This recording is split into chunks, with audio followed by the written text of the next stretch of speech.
Cricket match के बीच में आके सचिन तेंदुलकर ने तो बता दिया कि म्यूचुअल फंड सही है, लेकिन उतना टाइम नहीं था बताने के लिए कौन सा सही है, क्यों सही है। कोई बात नहीं, चलिए हम लोग देखते हैं। Here are the 5 things that you need to keep in mind while buying any mutual fund. Let's see.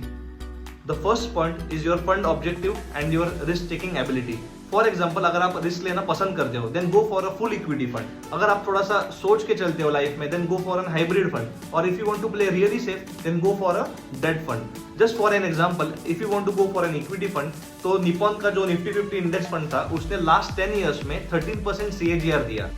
The second point is past performance. खाली लास्ट ईयर का परफॉर्मेंस देख के कुछ भी नहीं होने वाला है। So any time while investing you should see the last 3 years, 5 years, 10 years का CAGR देखना भी जरूरी है। फॉर एग्जाम्पल, जो HDFC का फ्लेक्सी कैप म्यूचुअल फंड है उसने लास्ट 10 ईयर्स में 15% CAGR दिया। तो while investing if you just see the last 1 year CAGR and make your decision based on that, then आपका रिटर्न बहुत अच्छा नहीं आने वाला। The third point is expense ratio. अगर आप पैसे कमाना चाहते हो तो कोई म्यूचुअल फंड मैनेजर को पैसे खिलाने की क्या जरूरत है। जस्ट किडिंग, वो लोग भी बहुत मेहनत लेते हैं आपके पैसे को लेके, तो उनको पैसा देना जरूरी है, लेकिन कितना।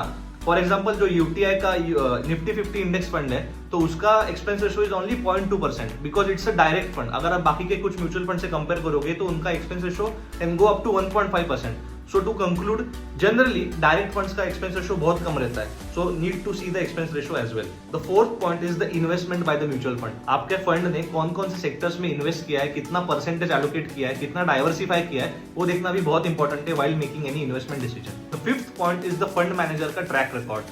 हर एक म्यूचुअल फंड में नीचे उसका फंड मैनेजर का ट्रैक रिकॉर्ड दिया होता है कि how the fund manager has performed in the last 5, 10, 15 years, तो वो देखना भी बहुत इंपॉर्टेंट है।